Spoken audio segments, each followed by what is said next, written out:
Trump is just having all sorts of fun. America is splitting in two, and I get to become unpopular with both sides of the aisle. I'm Levi Erickson, and this is the Levi Erickson Show.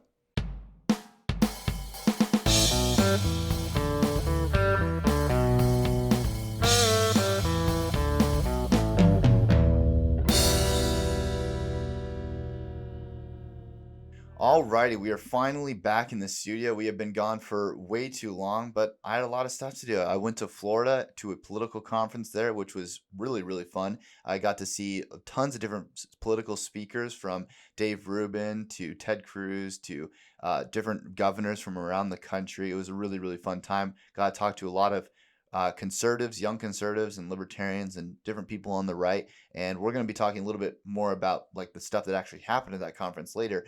But I just wanted to apologize for actually not being able to bring you guys the news the last month, but because there's been a lot of it. This has been one of the most crazy months ever for news, and I wasn't there to talk about it. So I'm here now, and this is probably going to be one of our longest episodes ever, just because there's a mountain of stuff to actually talk about. So let's get right into it. First, let's start off with some of the lighter stuff. The COVID relief bill, which has been a $900 billion bill that has just passed. And what is kind of interesting to me about this is that a lot of people, especially on even the right and the left, have said that this is not enough, which I find surprising because typically conservatives are more fiscally conservative, meaning like they don't want to spend a ton of money. But it seems on COVID relief bill, they're more willing to want to spend more money. And I think that's because they don't really understand where this is all going. I think they hear they get the $600 stimulus check, and they kind of think, oh, that's pretty lame. That's all we get. That's all we get. But there's a lot more to that. For one, they've expanded unemployment benefits to the point where if you're not working because of COVID, you can actually end up getting more money than you would while working. It was actually a problem for a lot of employers that because of this bill, they were having a hard time getting their employees to come back, because why would you go and work for less money than you were making from not working? Doesn't make a lot of sense. Plus, they had the PPP loans that they were handing out. Different small businesses had different advantages from like having these bills sent out. So it was a good chunk of change. And one of the interesting parts about this whole bill is that Nancy Pelosi was praised for this, for like being this amazing negotiator with the right. But actually, she settled for a worse bill than one that was initially proposed to her.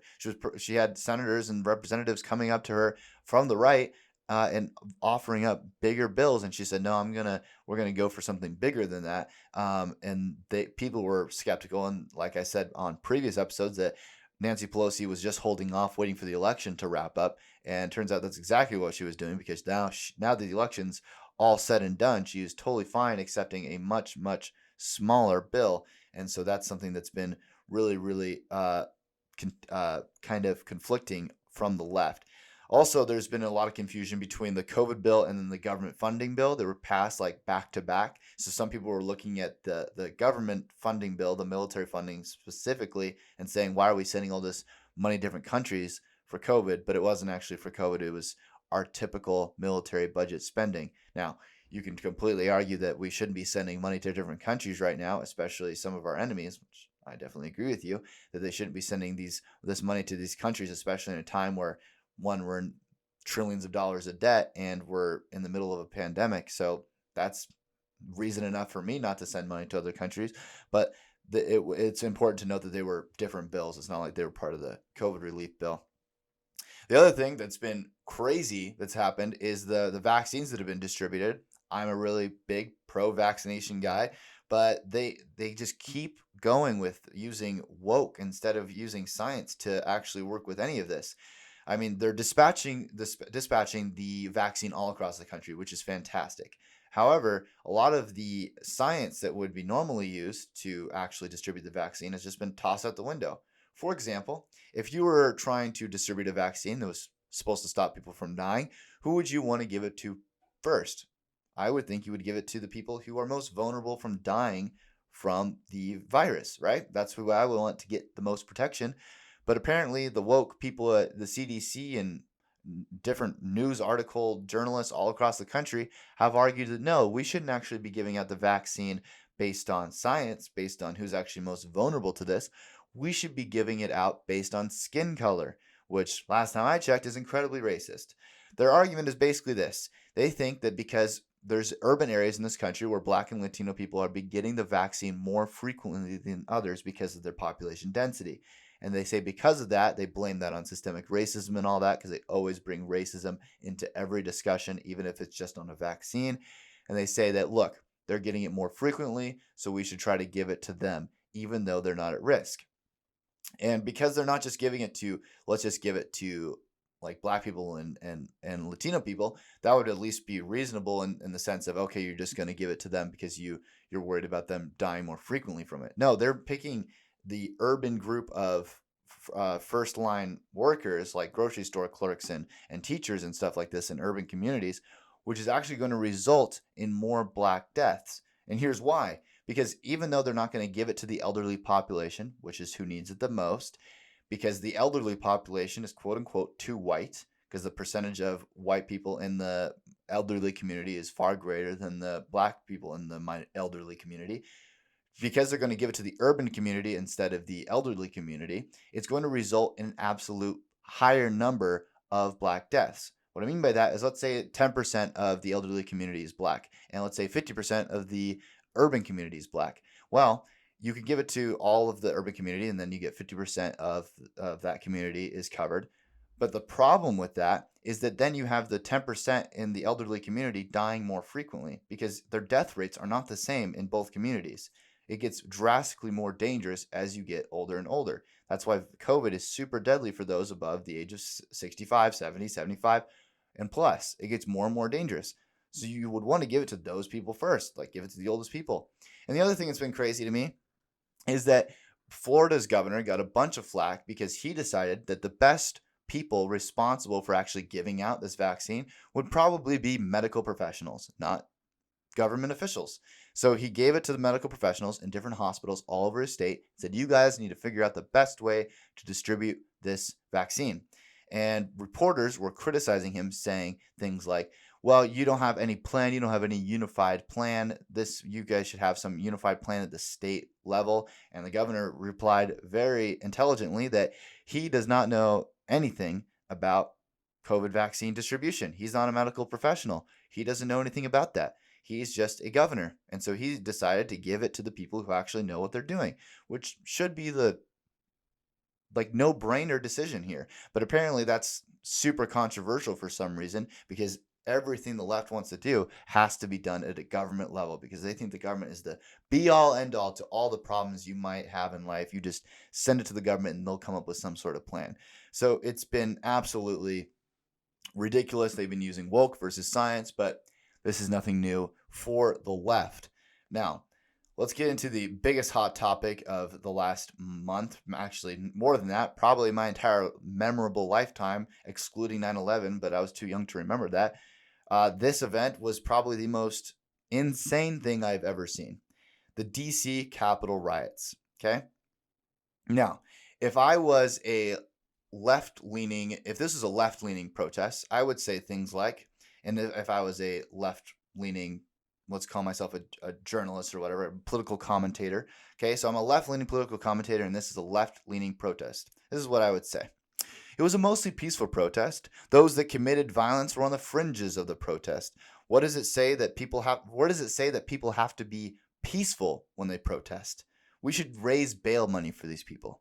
Now, if you're thinking to yourself, this sounds insane. Well, these are all direct quotes from different journalists and political commentators from the left about the BLM riots all summer long. For the last 6 months, these were the quotes they used to justify this violence. Now, if I used any of those quotes to justify what happened in DC, I would be insane and immoral and disgusting, because it is immoral and crazy and disgusting. You should condemn this completely. The people that did this, the people that broke into the Capitol, that beat officers to death, that pushed past barriers to break into the Capitol building, to steal property, to undermine democracy, are animals. They're barbaric, disgusting monsters. Lock them up. Seriously, I'm actually ticked off here that they didn't use more deadly force. I'm serious, because if this was a left-leaning riot, I feel like the right would have condemned it even more so, in terms of like, we should use more deadly force against these people, because if you're beating police officers to death, you forfeited your right to life. If you've beaten police officers to death and we got to stop you somehow, you've forfeited your right to life. It is disgusting the amount of craziness that went on at the Capitol, and everyone that was involved should be arrested and put in prison. It is not the American way. None of those people are true patriots. Americans are supposed to be bold. They're supposed to protest. They're supposed to speak loudly. But this is barbaric. This is not civilized in any sense of the imagination. They were attempting to undermine democracy. They were attempting to undermine the electoral votes of the country electing their president. Now, I don't like Biden either, but I'm never going to commit violent acts because I don't like the president that people elected. It's it's disgusting. I've said that word a million times, but that's the best word to really describe it.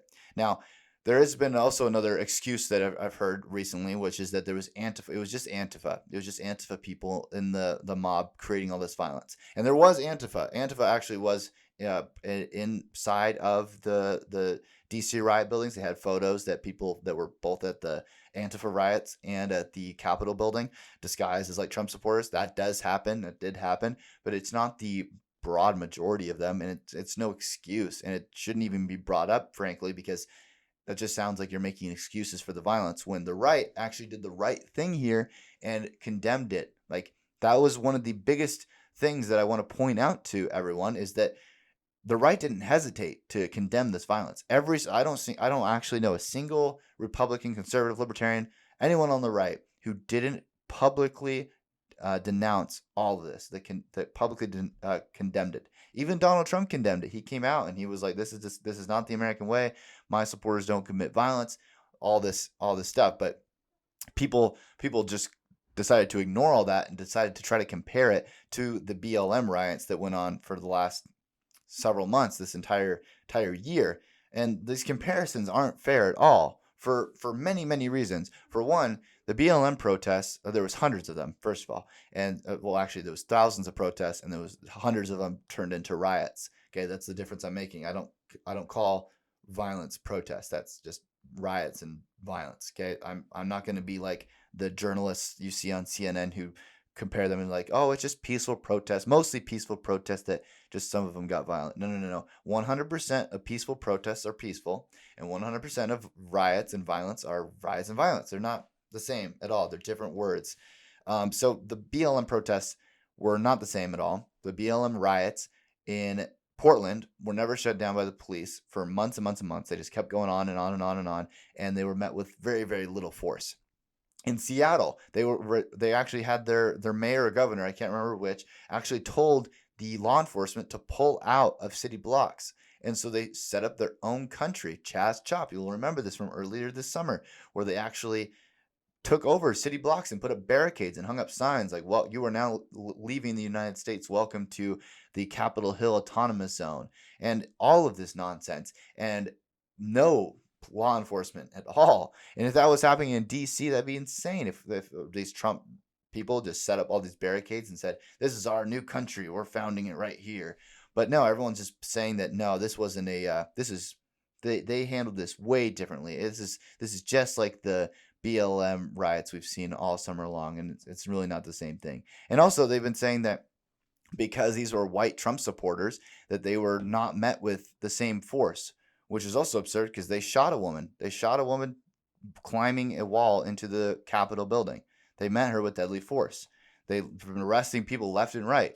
People I know that are from Alaska that actually went there, got arrested, and are currently facing 10 plus years in prison. So it's not like they just like rolled over and were like, oh, we're just going to let this go because, you know, they're white people. That's the narrative that the left keeps saying. No, they met it with the force. I wish they would have put a little bit more force into it, sure, but it wasn't like they just like let them go crazy for months and months and months and not have any law enforcement present. And the part of the reason that they were so a little bit lackluster at the Capitol at all is because when they were more violent at the DC BLM riots earlier that summer, they were actually faced with a ton of criticism for using that much force. So when it happened again, they were like, okay, well, we don't want to use this much force this time. So there's all these different comparisons, but the biggest difference between the BLM protests, BLM riots, and the Trump riot that we saw in DC is this. Every conservative that I can think of condemned the violence in DC immediately. On the left, for the BLM riots, they had almost no, they actually did have no condemnation of those riots at all until much, much later. And they even raised bail money for these people. If that happened on the right, it would be the biggest news story for weeks and weeks, months, months, months. It would be thrown in the face of conservatives for years to come. But because it was a left leaning riot in the BLM riots, no one really cares about that. No one cares that people were publicly raising bail money for these people and doing it proudly and actually like saying that, oh, don't worry, we're with you. We'll kneel in solidarity. Every public business in the corporation in the country was putting black squares on their pages and having different sales trying to make these people feel better about themselves because they wanted the violence to not affect their stores and their corporations, catering to the violence that we saw all summer long. That is not going to happen on the right, and it shouldn't happen on the right. I'm not saying we should get the same treatment. I'm saying that both of them should get the same disgusting condemnation that they deserve. That both these riots need to end. So moving on from that, after all of it settled down, the dust settled. Trump was the person to blame. Everyone blamed Trump for everything that happened, and everyone was really, really ticked off at him, including Twitter, because Twitter actually banned Trump for forever. First, they suspended him for a tweet that they said was inciting violence at the Capitol, even though it specifically said not to commit violence at the Capitol. And 12 hours later, he posted again a tweet that I actually have for you right here, and it actually resulted in him being banned permanently. This is Trump's tweet, quote, "The 75 million great American patriots who voted for me, America first, and make America great again, will have a giant voice long into the future. They will not be disrespected or treated unfairly in any way, shape, or form." Shortly after, the president tweeted, "To all those who have asked, I will not be going to the inauguration on January 20th. So for that tweet, he was banned for life. Now, I would be okay with it if they had the consistent standard. If they said, okay, well, any tweet that incites any form of violence like that, we're going to get rid of, especially if it's on a major public platform such as the president of the United States, right? That seems fair to me if you're going to keep these standards. But they don't really keep that standards in any other form at all. I mean, for example, the Iranian supreme leader actually gets to tweet whatever he wants, and they're pretty darn insightful. For example, this is a tweet that the supreme leader of Iran posted. "Our stance against Israel is the quote, our stance against Israel is the same stance we have always taken. Hashtag Israel is a malignant, cancerous tumor in the West Asian region that has to be removed and eradicated. It is possible and it will happen." That is, end quote. That is a direct call for the eradication of Jews in Israel. And that tweet's been up for 3 years now, and no one seems to care. You know why? Because he is not Donald Trump. He's not on the right. And the most ironic thing about this is well, you could say, okay, that was an older tweet. Twitter didn't have the same policies then. They changed their policies now. Well, no, they don't really keep that same policy at all, because they actually completely changed their policy when it came to Uganda. So what's kind of interesting, Uganda. They actually had a Ugandan election where Twitter found out that they were hearing reports that the internet was being shut down. So Twitter came out and said this about the incident. Quote, "Ahead of the Ugandan election, we're hearing reports that internet service providers are being ordered to block social media and messaging apps. We strongly condemn internet shutdowns. They are hugely harmful, violate basic human rights and the principles of the open internet. Access to the information and freedom of expression, including the public conversation on Twitter, is never more important during democratic processes, particularly elections." So, as you can see, Twitter is really upset that Uganda had their internet shut down and they were infringing on freedom of speech. But apparently that is a one-sided argument, because they didn't apply the same thing to Trump or conservatives on the right to have their platforms up and want to speak their mind during democratic processes, or when the New York Post wants to post a story that might badly bash Biden's son in any way, that might hurt his election chances. So Twitter is all sorts of hypocritical, and it's getting really obnoxious to the right, rightfully, I think. And because of all this, because of the different bannings and Trump being kicked off of all these different platforms and all these different double standards that the right has been held to. What we're really seeing is the culture war in full-fledged attack. And what I mean by this is the culture war is something you don't really see. It's not like a physical battle, at least it hopefully hasn't become one yet. It's one where people are fighting for their right to exist on different platforms, where their right to actually have a voice in different parts of American life. And because of this, America is actually becoming two different Americas. Because as the right is losing its place in different parts of American life, they're creating their own places. I mean, let's take a little walk through the conservative culture war. For example, we for the longest time we didn't have a place in media. We had Fox News, sure, but I mean compared to CNN, ABC, NBC News, all these other news outlets, and including all these different places like the New York Times, all of the major journalistic sides of news, all of them were left leaning. They were all anti-Trump. There's not a single Trump supporter at the New York Times. There's no place for conservatives in the mainstream, or we'll call them the traditional media. So what did conservatives have to do? Well, they had to create their own. They had to create the Daily Wire, the Daily Beast, all these different conservative platforms, the Blaze TV, where they could actually have a voice. We didn't have a voice in higher education. In all the Ivy League schools, they had. If you go there, you're gonna have to be silenced, or you're going to have to get a bad grade and fail the class. If you go to a big university, and they'll force you to write papers like my friend had to write on why God doesn't exist, even though she's someone that really does believe in God, and that she'll be mocked for that belief. If you have a conservative voice and you're in your class and you're in your liberal arts classes, they're going to mock you and bash you for your views. So what did we have to do? Well, they had to create more conservative and Christian and more accepting universities such as Grand Canyon University, Hillsdale College, all these different universities that actually are okay with different voices. And it's not like they crush down the left-leaning voices. They just accept more of the other options and actually allow for the right side of the discussion to be heard. That we didn't have a place in social media. We didn't have a place in Twitter or Facebook or Instagram. All these different places were censoring us. So what do we have to do? We had to create our own. We made Parler.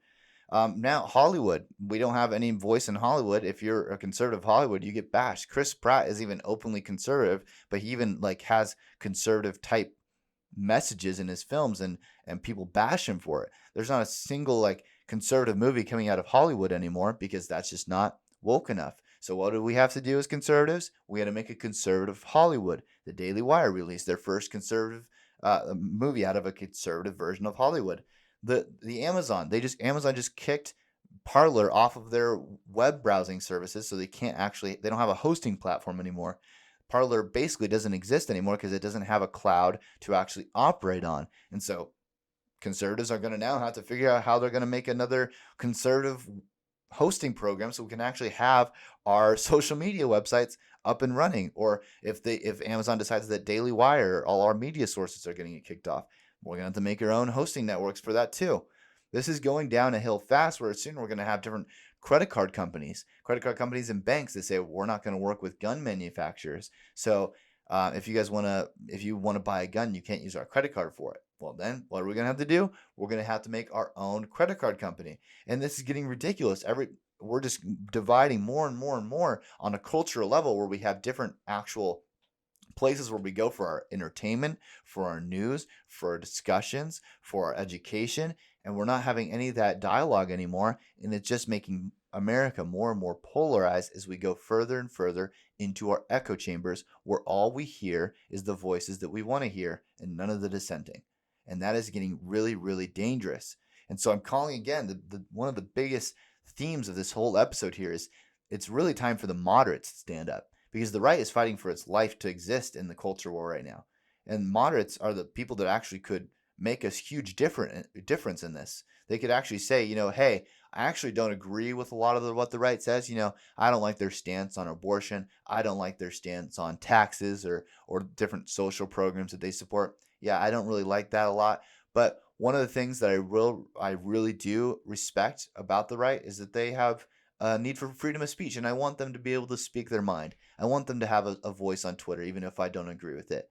And they need to call out the radical left side of the party that says no, they should be silenced. They should submit to our authority, because it's getting really, really dangerous for conversation within America. And if that doesn't change soon, we're going to be so polarized to the point where the point of no return, where we have every different part of American life is either Republican or a conservative or liberal, and you got to figure out which one of those you fit into. And we're going to have none of the actual bonding that we used to have going to a basketball game. And even though we had differences on politics, we could at least sit down and watch a basketball game and watch LeBron James dunk on some other guy, and love that interaction we have between Americans, where we could actually standing for the Pledge of Allegiance anymore, and having that unity together, going on social media and having that discussion, saying with my friends that are liberal on Twitter, I can go on there and be like, hey, I disagree with you on this for this X, Y, and Z. And they say, you're wrong for this reason. And that's a good, healthy discussion. But we're losing that. We're losing it fast. And it's time for moderates to stand up and fight. So we're going to take a quick break, and then we're going to get back to all the news. We still have a lot to cover, but we will be right back. You are listening to the Levi Erickson Show. Alrighty, let's get right back into it because we still have a lot to get through, and I don't want this episode to be super long. So one of the things that is really important to understand is the tactics that the left is actually using against the right now. One of them, it's actually one of the more dirty tricks that they're using, is they're actually using the conservative niceness to their advantage. They know that conservatives, generally speaking, are pretty kind and nice, and they're not going to be like rude to you, and they're not going to be and there's exceptions to this rule, of course, but generally speaking, they're going to be pretty subtle in their conservatism. They're not going to just be really outspoken. They're just kind of going to roll over when they're kicked down a little bit. And that's something that conservatives don't want to get rid of, because that's one of the things that makes us so, I think, unique. And I think it's one of the things that makes the conservative movement so great, is that we're generally, I think, kinder than especially on the hard left of things. But then that's fully fine. I want us to maintain to be nice, but we have to be unified in some sense.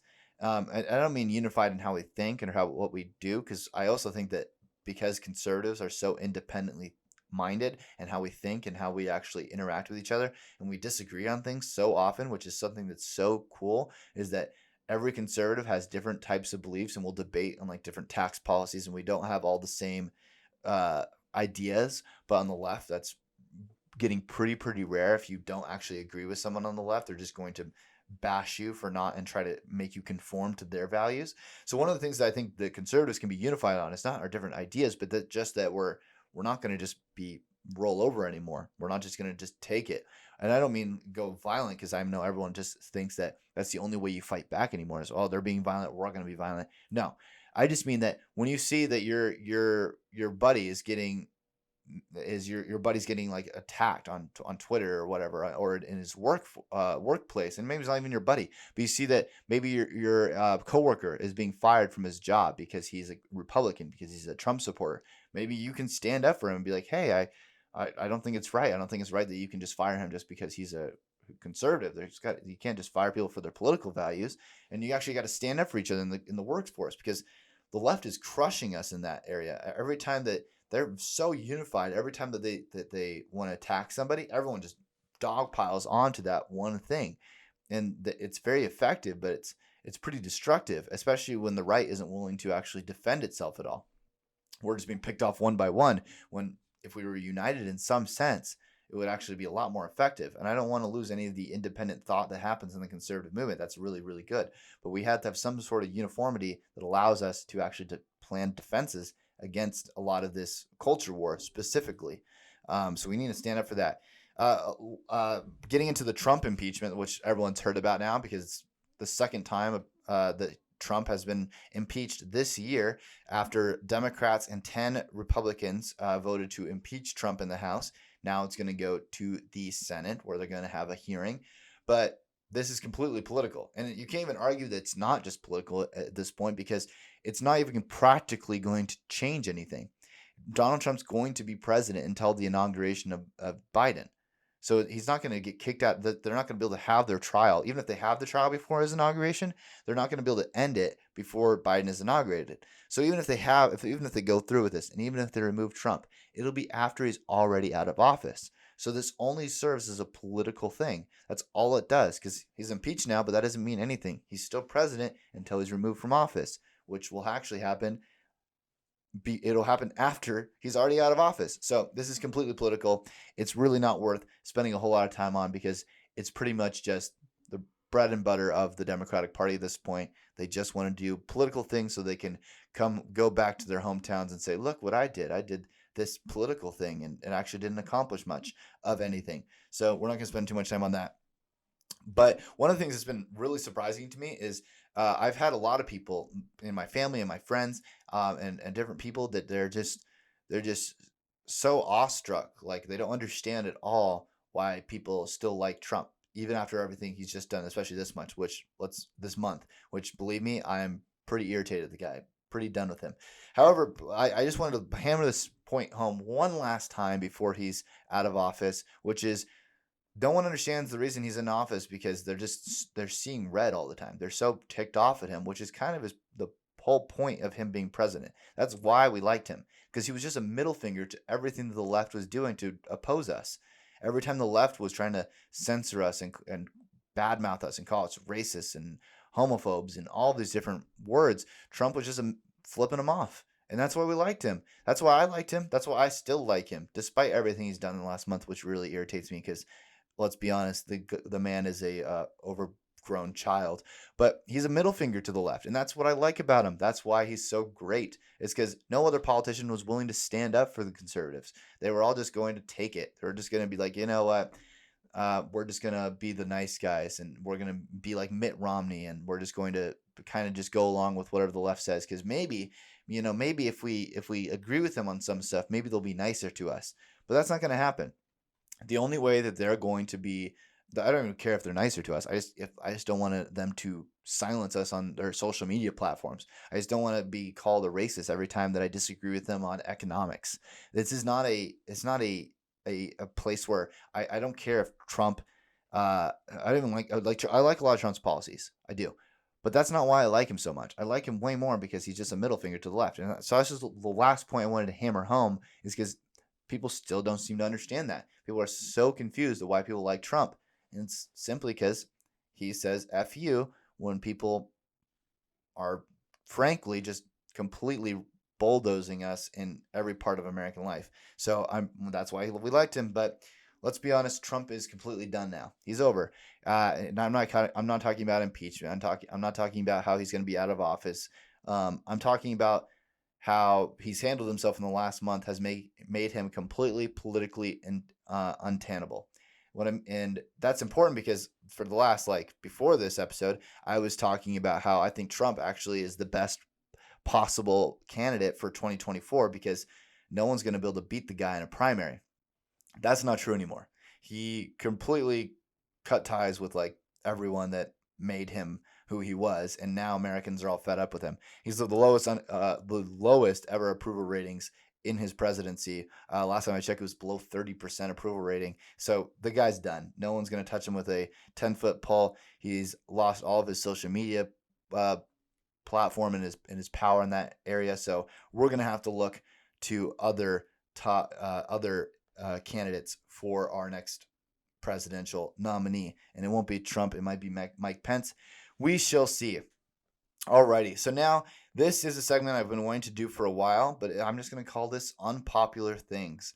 And basically what I'm going to do is I'm going to just go over a few things that are pretty unpopular, but I think they're important that the right addresses. I'm going to mostly be picking on the right today, but I'll pick on the left a little bit too. So a few things first. You're going to hate me for this, but I think it's important that the right actually says what I'm about to say. So number one, Donald Trump lost the election fair and square. Now, I know this is an incredibly unpopular opinion within the conservative movement, so let me try to explain myself. I don't mean to say that there was absolutely no fraud. There absolutely was fraud. There was fraud and a lot of voter irregularities that were really confusing. However, the voter fraud that we saw, the voter fraud that we found, does not change any of the outcomes in any of the states that would change the election results at all. And what's really important to understand about this is that Trump's lawyers agree. Even the most adamant Trump lawyer professionals that were working to actually try to overturn some of the election results agree with me on this. And I'm not talking about their public talks, what they were saying in public, because that was obvious. They were all saying, look, they're finding millions, hundreds of thousands of voter fraud and we're going to expose it. We're going to flip all these states and Trump will be president come January 20th. We're going to overturn all of these electoral votes. It was all a lie. And you could tell it was a lie because if you actually look at what they had in their court briefings, what they actually filed with the courts, they were not the same as what they were saying publicly. They were very, very different. And the reason is because when you're taking an actual legal argument, you can't just BS your way through the whole thing. You actually have to have some substantial evidence. So when they're doing their court briefings and they're bringing places like Pennsylvania, in Pennsylvania, they didn't even allege voter fraud. They didn't allege voter fraud at all in Pennsylvania because they knew there wasn't the evidence to back it up. And when there's no evidence to back it up, well, innocent and proven guilty. And I think it's really important for the right not to keep this conspiracy theory going because it's really, really damaging for the party. And I'm not saying that the one of the narratives that's been brought about this is that they're saying, oh, well, now you can look at the Republican Party. They're the party of conspiracy theories. That's BS. The left is the party of conspiracy theories. They're the party that says that the country was was founded in 1619, not 1776. They're the party that says that America is systemically racist without providing any evidence to suggest that fact. They're the party that says that in 2016, Russia stole the election from Hillary Clinton. They're the party conspiracy theories. Now, the Republican Party has been working with conspiracy theories lately, mostly thanks to Rudy Giuliani, Donald Trump, Lynn Wood. And I think it's really important that we stop that. We'd say, you know what? There wasn't the evidence that we thought there might be there. I was there in the very beginning that said, you know what? There's a lot of weird stuff going on here. We should investigate it. We should see what's going on and move on with our lives after that fact. But we looked at the information. There isn't the evidence to suggest that. And so Donald Trump lost the election. Joe Biden won the election fair and square without rigging it or stealing it like a lot of people says that he should have or that he did. Republicans, this is unpopular opinion number 2, Republicans shouldn't have challenged the electoral votes. It sets a really, really bad precedent. So for those of you that don't know, one of the strategies that the Trump campaign was using was they were saying, okay, well, when they have to certify the electoral votes, they're going to challenge the votes and they're going to overturn them. And that's really, really dangerous because I don't want the federal government deciding which votes they're going to count and which ones they're not going to count. The states should send their votes in after they've gone through their whole legal process and they've certified them and they sent them in and they sent their voters in, and then that should be that. I don't think the federal government should have any say in what a state does with their elections. None. Because I don't want the federal government having any power over my state election. That's not what the Constitution says to do. That's not what it should be done before. Because think about this if it was on the other side. What if Trump had won this election, and then on when the House of Representatives was actually counting their votes, they decided, you know what, we're just going to toss out all the Republican ones that have voter fraud allegations and they could use all the same logic that the Trump campaign used and just throw them all out. I'd be pretty ticked off. Wouldn't you be ticked off? We got to keep that in mind that we don't want to have any double standards within the Republican Party. We got to make sure that the precedents we set are consistent and they stay consistent throughout the whole thing. Third unpopular opinion. We lost Georgia because of Republicans. The reason we lost Georgia is because there was a lot of people that were discouraged after all the talk of voter fraud because they thought, well, why would I go and vote when I actually my vote doesn't matter? They're just going to steal the election anyway. And that's what the evidence shows. I mean, the party, the people that actually made Georgia flip blue in the Senate is because rural Americans didn't come out to vote because they were discouraged. They were discouraged that their vote didn't really matter. And so why would they go and vote? So that the talk of voter fraud actually resulted in us losing the Senate. I think that's, and we should have won at least one of those seats easily, probably 2, but we lost both of them because of all this voter fraud nonsense. Now, fourth unpopular opinion. Trump is not responsible for the riots, but he is responsible for raising the temperature. What I mean by that is his conversations, his speeches, his tweets definitely served to raise the temperature of the riots that came after. But I'm not saying he's responsible for it because I don't have double standards. I keep it very, very consistent. For example, Obama raised the temperature as well. He raised the temperature throughout his entire presidency, talking about racism, talking about how officers and cops were going out there and just killing black people left and right. And what did that result in? It resulted in black people going out and killing police officers. I don't blame Obama for the pulling of the trigger that killed those officers, but I do blame him for raising the temperature. What about the baseball shooting that resulted in the near death of one of the Republican members of Congress? Bernie Sanders was talking all the time that if you disagree with him on healthcare policy, you just want to kill grandma. You just want the Republicans are just trying to steal your healthcare. So what did his Bernie fan do? He went out and shot up a Republican baseball game and almost killed one of them. I don't blame Bernie Sanders for that shooting, but I do blame him for raising the temperature. So I'm keeping that standard consistent and saying that Donald Trump is not responsible for the riots, but he's responsible for raising the temperature. 5. Mike Pence is better than Donald Trump. Mike Pence has been phenomenal this last month. He's stuck by his constitutional duties. He's refused to do anything political, and he has just been a really level-headed, smooth, smart guy, and I really hope that he runs in 2024 because I'm a big fan of his now. 6. Twitter can do whatever they want. I think it is completely okay, legally speaking, that Twitter banned Trump permanently. I think they could ban anyone they want. They invested millions and millions of dollars into creating a platform, which I think is a really good platform. It's a really fun platform to use. And so because of that, it's their platform. They invested a bunch of money into it. They can do whatever they want with their platform. They can kick whoever they want on. They can invite whoever they want on. I do not care on a legal level. I still think that it is disgusting that they're doing this because I think on a cultural level that really defeats the purpose of Twitter as being an open public platform for everyone to discuss different ideas on. But that's a different matter. Twitter can do what they want with their company. So can Amazon when they deplatformed Parler from their web hosting services. I think that was completely okay, legally speaking. However, it's really frustrating to me because the left agrees with me on this, and they're like, they will reply to conservatives who say that they shouldn't be able to do this. The left will say, you know what? It's a private business. They can do whatever they want. But it's frustrating because the left doesn't keep that standard in regards to anything else. And this is where I'm going to bash the left a little bit because that logic doesn't apply to anything in their life. It doesn't apply to a bakery that decides they only want to make cakes for straight weddings. It doesn't apply to a business who wants to stay open during lockdowns.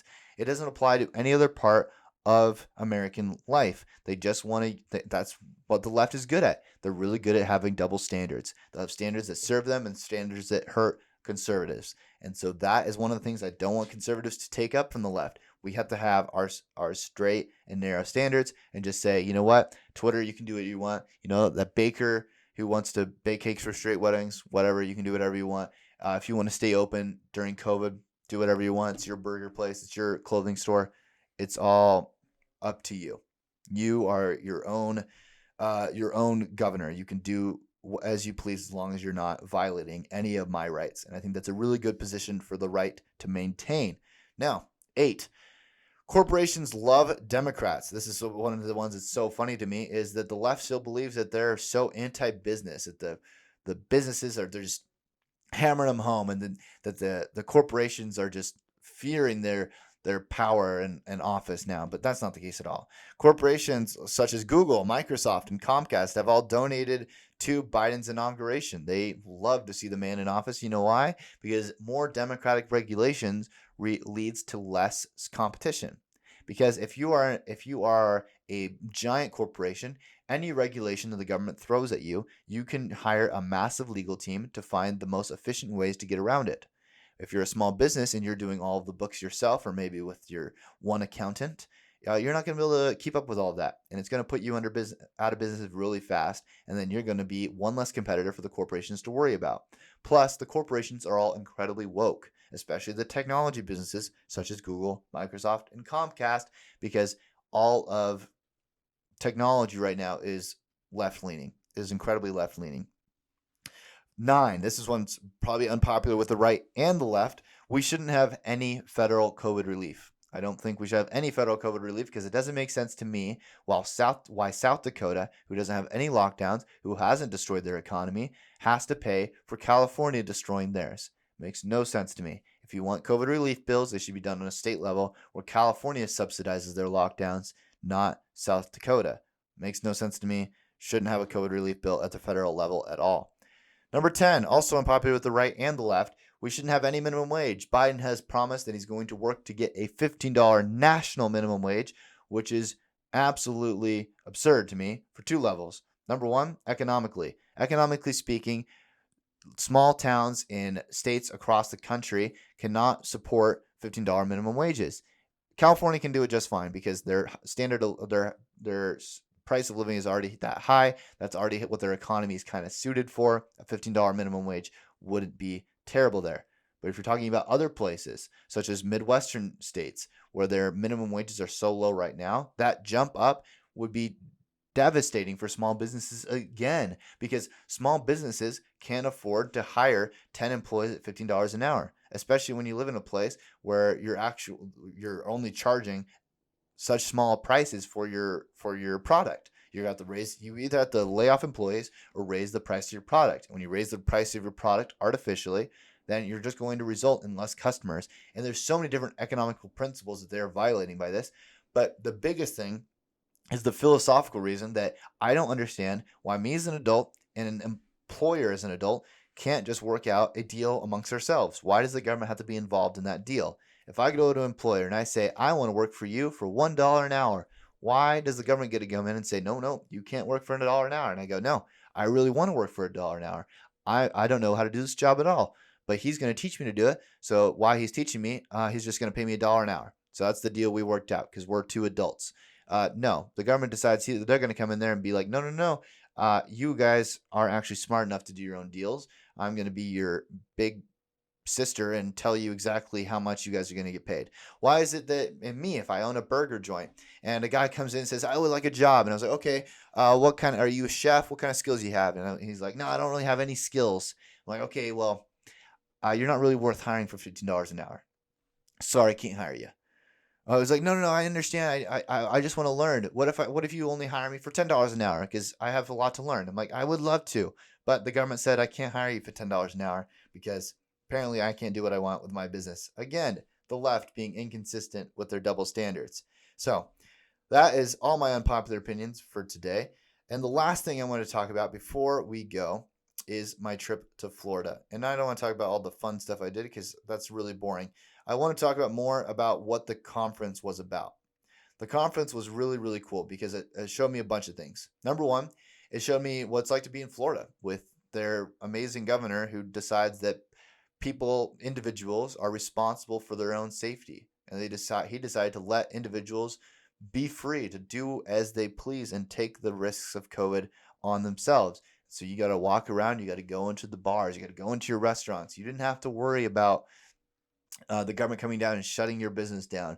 You could have your open economy and everyone was just a lot freer, and it felt nice to be in a normal state again. We still had to wear masks in a lot of the restaurants, but people were open, they were free. And guess what? COVID isn't just killing everyone. They're doing better than California and New York. They're doing fantastic and they're completely open. And it felt really nice to be normal again. The second thing was it was really nice to be surrounded by a bunch of young, independent minds. It wasn't just like everyone there was just sitting in an echo chamber reciting the same lines. I got more debates than I've ever had in like my entire life, and I was surrounded by conservatives that generally agree with me on basic principles, but we have really interesting debates on a lot of different other subjects, which makes us really free-thinking individuals, which I really, really liked. Other thing that was really interesting about that conference is that we actually got to sit and listen to a panel of a bunch of different experts on China, and China is terrifying. Turns out, well, they're destroying us economically. They're catching up to us militarily. Their culture is completely destroying us on a social economical standard. Pretty much everything you can think of, China is winning at, and that's something that conservatives and America in general needs to keep an eye out for. And the last thing that I took away from this conference was a hope for the future. Now, if you listen to this episode, you probably just heard me complaining a lot, which is pretty sad that there's just not a lot of positives right now. But one of the things I did take away from this conference is there is hope for the future. There is actually a massive amount of people. There was thousands of kids there, thousands of people there that were all willing to sit down and listen to each other and actually discuss these different ideas. They were able to listen. They were able to hear. They were respectful. They weren't just animals just screaming at each other on Twitter. They were discussing these different ideas. But right now, the conservative party the conservative movement in general is at a crossroads. And there's two different paths we can take. And I would say one path I would call the Matt Gaetz option, which is one of the representatives that I got to listen to at the conference. And the other one is the Ben Shapiro option. The Matt Gaetz option says that we need to start playing by the left's rules. We need to start adapting a lot of these tactics they use to fight against each other. They want to fight each other. They're fighting us. We should fight back the same way they're fighting us. That's the Matt Gaetz solution. And I understand that that's appealing. I mean, it's getting really annoying just being kicked in the head over and over again and us not kicking back. But I don't think that's how we win. I think that's how we lose. I think that's how we become more and more divided. I think the only way that we win as Americans and become united again is the Ben Shapiro option. And that's to become unified on the right and to actually unify and widen the Overton window that allows for moderates and Republicans and right-wingers alike to all come together and say, you know what? We don't all agree on everything, but we at least agree that we should be able to say what we should say and be left alone. And I think that is the best solution for a united America, and to not have to make all these different conservative and left and liberal platforms, to not have to have a conservative credit card company and a liberal credit card company, that we can just have credit card companies, that we can just have sports again, that me and my neighbor who disagrees with me on everything politically can get together and we can watch a football game. I think that is the America that I want to see again. And if we're going to get there, we can't just fight them the same way they fight us. We got to be better than them. We got to rise above. We can't have any double standards. We can't have any conspiracy theories. We use facts and logic. That's what we do in the conservative party. That's what we do in the conservative movement. We need to stick to that, and we'll win every time. And if we support each other, we support our conservative businesses, we say enough is enough of these liberal tyrants that are trying to crack down on us, then we're going to be just fine. So the last thought I'm going to leave with you guys before I let you go is tyranny won't come to America when everyone feels oppressed. What I mean by that is we're not going to live in a tyrannical America when everyone feels oppressed, because then we wouldn't put up with it. The left and the right together would be like, nah, none of that. But tyranny will come to America when one side decides the other should be forced to submit for the good of the collective. If one side of the political, and it could come from the right or the left, if one side decides, you know what, the best way to move forward in America, the best way to get rid of the America that I see right now is to just shut down the other side, that's when tyranny will come to America. And that's what I'm worried about. So if you want to see a unified America again, we need to be willing to accept that other people don't agree with us on everything, that they have a president that we don't like and we have a president that they don't like, but we can at least be Americans together. And above all, if we both hate each other's presidents, maybe we should make that president not so powerful and not so meaningful in our lives. That sounds like the best option to me. But who do I know? I'm just a 21-year-old who is in college. So take it or leave it as you will. So please go ahead and like and share. Leave a comment and let me know what I should talk about in my shows next. I really like your feedback and appreciate all of that. If you're watching this on YouTube, go ahead and subscribe so you can actually see when we have more episodes come out. But until next week, when we have more episodes like this, and Why Christ coming out later this week with another episode, I'm Levi Erickson, and this is The Levi Erickson Show.